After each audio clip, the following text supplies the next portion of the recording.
El viento golpeaba con suavidad las ventanas polvorientas de la librería. El niño, ya convertido en un visitante habitual, empujó la pesada puerta de madera que crujió como si anunciara su llegada. Dentro, la penumbra lo recibió, junto con el olor familiar de papel envejecido y humo de vela.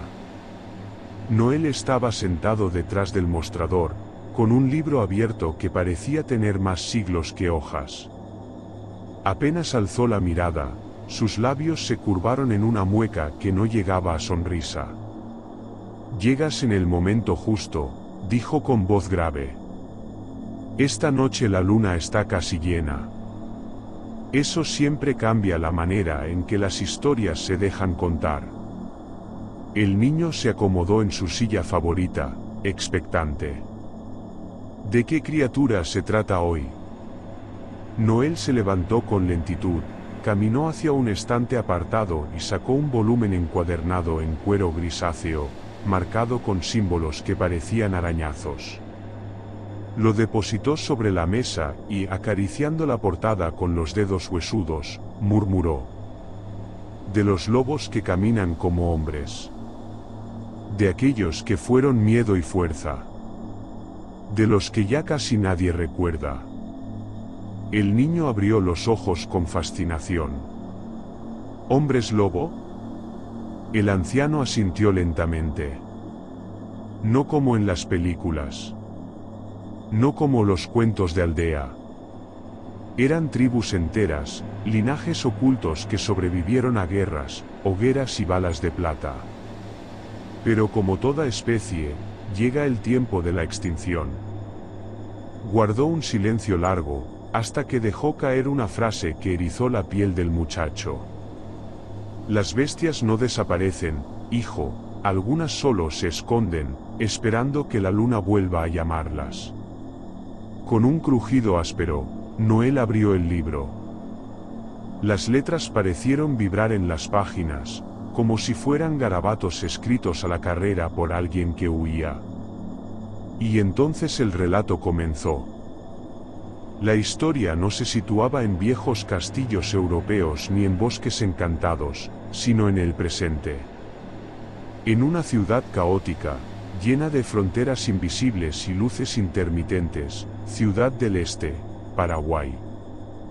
Bajo la humedad sofocante de la noche, entre puestos callejeros y ríos de motocicletas, un hombre caminaba encorvado, cubierto por un abrigo demasiado pesado para el clima.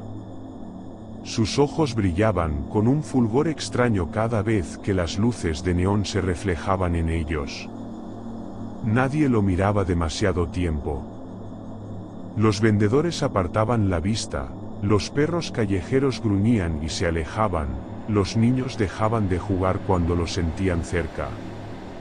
Era como si la ciudad supiera, en sus entrañas, que había algo en el que no pertenecía a este mundo. Era un fugitivo. Un hombre lobo. Quizás el último de su estirpe. El hombre avanzaba por las calles caóticas de Ciudad del Este, donde el ruido nunca descansaba. Motocicletas pasaban a toda velocidad, vendedores voceaban sus ofertas en guaraní y español, y el río Paraná respiraba con su murmullo profundo. Sin embargo, para él, todos esos sonidos eran un eco lejano, lo único que escuchaba con claridad era el latido de su propio corazón, y la presencia de algo que lo seguía, invisible. No era la primera vez que huía. Había cruzado montañas en Europa, selvas en Brasil y ahora estaba atrapado en una ciudad que no dormía. Sus pasos lo llevaron a los pasillos angostos del mercado, donde la multitud lo rozaba como una marea de sombras. Nadie sabía quién era, pero todos podían sentirlo, el aire se volvía más pesado a su alrededor. Se detuvo frente a un escaparate iluminado con luces fluorescentes. El vidrio devolvió su reflejo, un rostro humano, agotado, pero en sus ojos aún quedaban destellos dorados, ferales. Cerró los párpados y recordó. Recordó a su manada. Años atrás, bajo una luna roja en los Cárpatos, habían corrido juntos por última vez. Hermanos y hermanas de colmillo y garra, criaturas que guardaban secretos más antiguos que los reyes. Uno a uno fueron cayendo, no por cazadores comunes, sino por algo distinto. Una sombra. Una figura blanca que aparecía en el momento exacto, arrancando de raíz todo lo que tocaba. El último grito de su alfa aún lo perseguía. «¡Corre! No mires atrás». Y él había obedecido. Desde entonces, vivía huyendo. Un escalofrío le recorrió la espalda.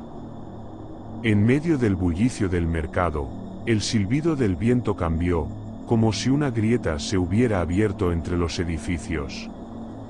Nadie más pareció notarlo, pero para él fue claro, la presencia estaba allí otra vez.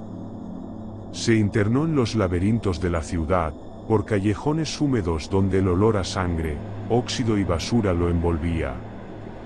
Sabía que no podía transformarse a plena vista, no en un lugar tan poblado, donde los celulares grababan todo, donde las cámaras acechaban en cada esquina.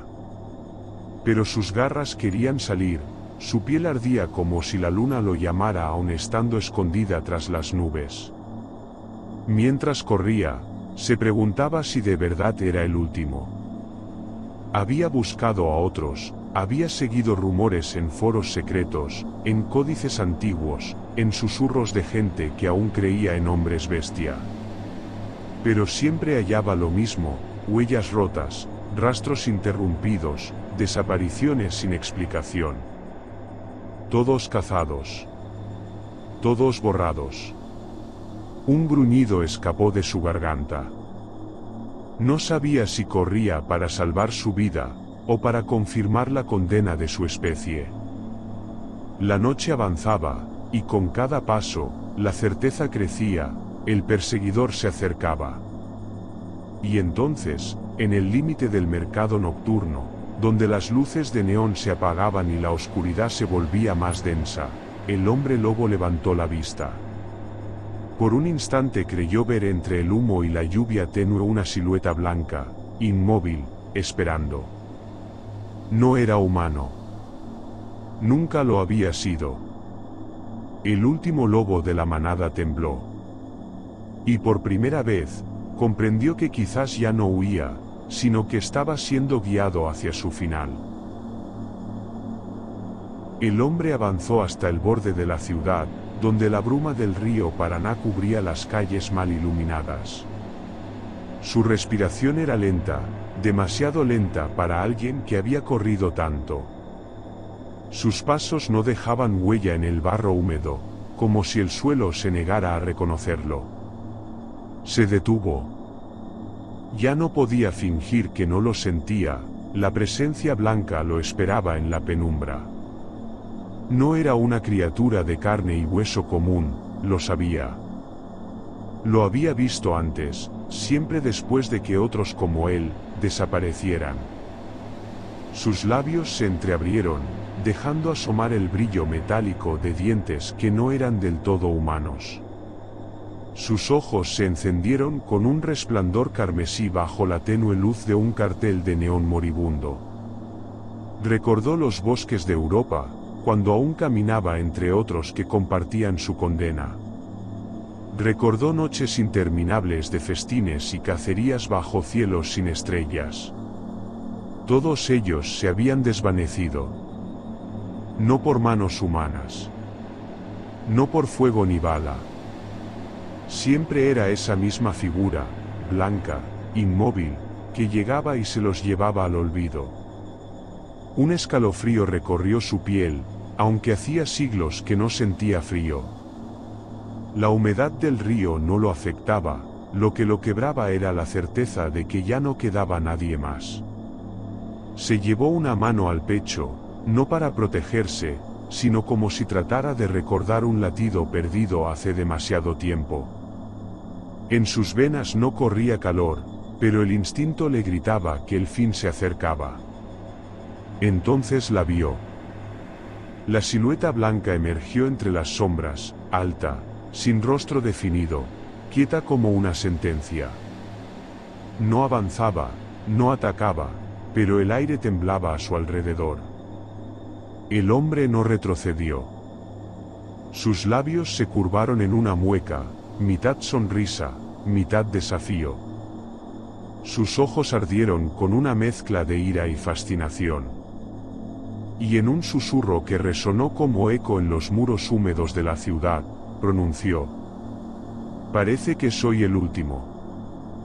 La figura blanca inclinó apenas la cabeza, como aceptando aquella verdad. En ese instante, antes de que la oscuridad lo envolviera, el hombre comprendió lo inevitable: no era el depredador de la noche, sino la presa de algo mucho más antiguo. Y entonces, con un murmullo apenas audible, el mundo cambió de lugar. La ciudad desapareció. Y en otra parte del mundo, alguien más, otro ser condenado, abrió los ojos. El silencio regresó con fuerza cuando las páginas del libro se cerraron. El niño tenía los ojos muy abiertos, con el corazón latiéndole más rápido de lo normal. «¿Entonces, ya no existen hombres lobo?», preguntó con voz temblorosa, como si de la respuesta dependiera su propio sueño esa noche. Noel lo miró por encima de sus anteojos, con esa calma imperturbable que lo envolvía siempre, y suspiró largo. «Cuando se apaga una manada, hijo», dijo en un tono grave, «siempre queda un eco. Y un eco, a veces, es suficiente para despertar a la luna». El niño tragó saliva, sin saber cómo responder. En ese instante, un aullido lejano retumbó en la quietud de la librería, tan real que las paredes parecieron vibrar. El niño se giró de inmediato hacia la ventana, pero no había nada más que la noche en calma, como si aquel sonido nunca hubiera existido. Noel no dijo nada más. Solo apagó la lámpara del escritorio, dejando que la penumbra cubriera la estancia como una manta. Muy lejos de allí, en algún rincón olvidado de Indochina, una figura solitaria caminaba bajo la luz enferma de la luna. Sus pasos eran lentos, sus hombros cargaban siglos de existencia. Tenía el rostro oculto en la sombra, pero sus ojos brillaban con un fulgor antinatural. Se detuvo, miró al horizonte y sonrió con una mueca amarga. «Parece que soy el último», murmuró, antes de que la selva se tragara su silueta. Y en la biblioteca, el niño, sin saber por qué, sintió un escalofrío que no provenía de ningún libro, sino de algo que lo estaba mirando desde muy lejos.